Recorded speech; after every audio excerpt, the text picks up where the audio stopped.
જેઠ મહિનામાં કરો આ 3 કામ, તમારી દરેક મનોકામના પૂરી થશે।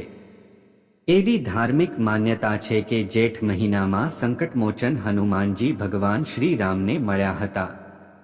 તેથી જેઠ મહિનામાં આવતા મંગળવારે ઉપવાસ કરવાથી વ્યક્તિને શુભ ફળ મળે છે। આ મહિનામાં ભગવાન સૂર્ય અને દેવી લક્ષ્મીની વિધિવત પૂજા કરવાના નિયમો છે। જેઠ મહિનામાં કેટલાક નિયમોનું પાલન કરવું ખૂબ જ જરૂરી છે। આવો જાણીએ જેઠ મહિનામાં શું કરવું અને શું ન કરવું જોઈએ। એ જાણીએ તે પહેલા આ વિડીયોને લાઈક કરજો, ચેનલને પણ જરૂરથી સબસ્ક્રાઇબ કરજો અને કોમેન્ટ બોક્સમાં જય શ્રી રામ, જય બજરંગ બલી જરૂરથી લખજો અને વિડીયોને છેલ્લે સુધી જોતા રહેજો। તે પહેલા જેઠ મહિનાનું મહત્વ જાણી લઈએ। હિન્દુ ધર્મમાં જેઠ મહિનાનું વિશેષ મહત્વ છે। જેઠનો સ્વામી મંગળ છે। આ ગ્રહને હિંમત અને બહાદુરીનું પ્રતીક માનવામાં આવે છે। આ સાથે જેઠ મહિનો પણ ભગવાન વિષ્ણુના પ્રિય મહિનાઓમાંનો એક છે। આ સાથે જ આ મહિનામાં ભગવાન હનુમાન પ્રથમ વખત શ્રી રામને મળ્યા હતા। આ કારણે જેઠ મહિનામાં આવતા દર મંગળવારને બડા મંગલ તરીકે ઓળખવામાં આવે છે। જેઠ મહિનામાં ભગવાન વિષ્ણુ, દેવી લક્ષ્મી અને ભગવાન શિવની પૂજા કરવી શુભ માનવામાં આવે છે। જેઠ મહિનામાં દાન પુણ્ય કરવું અત્યંત ફળદાયી છે। તમે ખોરાક, કપડાં કે પૈસા દાન કરી શકો છો। જેઠ મહિનામાં ગંગા સ્નાનનું વિશેષ મહત્વ છે। તેથી આ મહિનામાં ગંગામાં સ્નાન કરો અને જો શક્ય ન હોય તો નહાવાના પાણીમાં ગંગાજળ ભેળવીને સ્નાન કરવું। જેઠ મહિનામાં તલનું દાન કરવું ખૂબ જ ફળદાયી માનવામાં આવે છે। આમ કરવાથી ભગવાન વિષ્ણુ પ્રસન્ન થાય છે। આ મહિનામાં તલનું દાન કરવાથી વ્યક્તિ અકાળ મૃત્યુથી બચી શકે છે। જો તમે શારીરિક રીતે સ્વસ્થ રહેવા માંગો છો તો તમારે સૂર્યદેવને જળ ચડાવવું જોઈએ અને ઘરના મંદિરમાં ભગવાનને ગોળનો ભોગ લગાવવો જોઈએ। મંગળ જેઠ માસનો સ્વામી છે, તેથી આ દિવસોમાં હનુમાનજીની પૂજાનું પણ ઘણું મહત્વ છે। આ મહિનામાં ભગવાન હનુમાનની પૂજા કરવાથી દરેક પ્રકારની સમસ્યાઓ દૂર થાય છે। ખાસ કરીને જેઠ મહિનામાં પાણીનું દાન કરવાથી લાભ થઈ શકે છે। તેથી પાણીનું દાન કરો।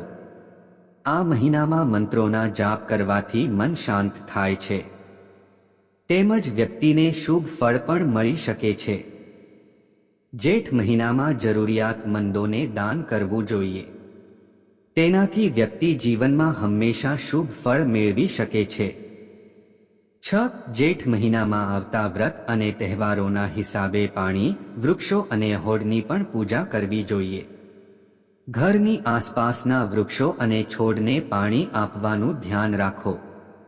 જો તમે ઉનાળામાં વૃક્ષો અને છોડને પાણી આપો છો તો તે સુકાઈ જવાથી બચી જશે અને લીલા રહેશે। જેઠ મહિનામાં ભૂલથી પણ ન કરો આ કામ। જેઠ માસમાં સૂર્ય પૂજાનું વિશેષ મહત્વ છે।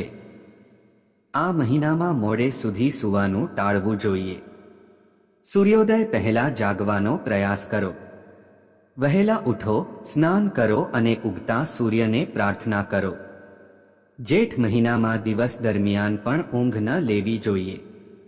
એવું માનવામાં આવે છે કે આ મહિનામાં જે વ્યક્તિ દિવસમાં મોડે સુધી સૂવે છે તેને દરેક પ્રકારની બીમારીઓ ઘેરી લે છે। જેઠ મહિનામાં રીંગણનું સેવન ન કરવું જોઈએ, કારણ કે તેનાથી દોષ અને રોગો થાય છે। આ સાથે તે બાળક માટે પણ અશુભ છે। આ સિવાય સૂર્યને જળ અર્પણ કરતી વખતે વિશેષ કાળજી લેવી જોઈએ। સૂર્યને જળ અર્પિત કરતી વખતે ક્યારે પણ સીધું સૂર્ય તરફ ન જોવું જોઈએ। લોટામાંથી પડતા પાણીના પ્રવાહ દ્વારા સૂર્યદેવના દર્શન કરવા જોઈએ। જેઠ મહિનામાં પાણીનો બગાડ કરવાની ભૂલ ન કરો।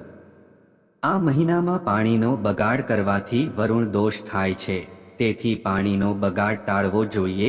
એવું માનવામાં આવે છે કે આ સમયે પાણીનો બિનજરૂરી પ્રવાહ પણ પાણીની જેમ પૈસા વહી જાય છે। તેથી જો તમે ગરીબીથી બચવા માંગતા હો તો પાણીનો ઉપયોગ ખૂબ સમજી વિચારીને કરો. 4. પરિવારના મોટા પુત્ર કે પુત્રીના લગ્ન જેઠ મહિનામાં ન કરવા જોઈએ. આનાથી અશુભ પરિણામ મળી શકે છે. આ મહિનામાં શરીર પર તેલ ન લગાવવું જોઈએ. આ સિવાય તલનું દાન કરવાથી અકાળ મૃત્યુથી બચી શકાય છે. જેઠ મહિનામાં મસાલેદાર ખોરાક ખાવાનું ટાળવું જોઈએ. આ મહિનામાં હળવો અને સાદો ખોરાક લેવો જોઈએ. 5. જેઠ મહિનામાં તમામ મંગળવારનું ખૂબ મહત્વ છે અને તેથી તેને મોટો મંગલ કહેવામાં આવે છે. જેઠ મહિનામાં કોઈ પણ મંગળવારે ન તો પૈસા ઉછીના આપો કે કોઈની પાસેથી પૈસા ઉછીના ન લો. નહીંતર મંગળવારે પૈસાની આવી લેવડ દેવડ તમને દેવાના બોજ હેઠળ દબાવી દેશે અને તમને ઝડપથી ગરીબ બનાવી દેશે. 6.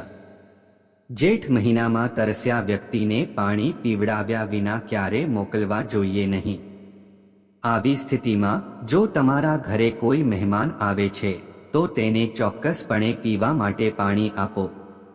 જો આ વિડિયો તમને પસંદ આવ્યો હોય તો વિડિયોને લાઈક કરજો, ચેનલને કરજો અને બાજુમાં આપેલા આઇકનને પ્રેસ કરીને ઓલ ઉપર સિલેક્ટ કરી લેજો, જેથી તેમને વિડિયોની નોટિફિકેશન સૌથી પહેલા મળતી રહે.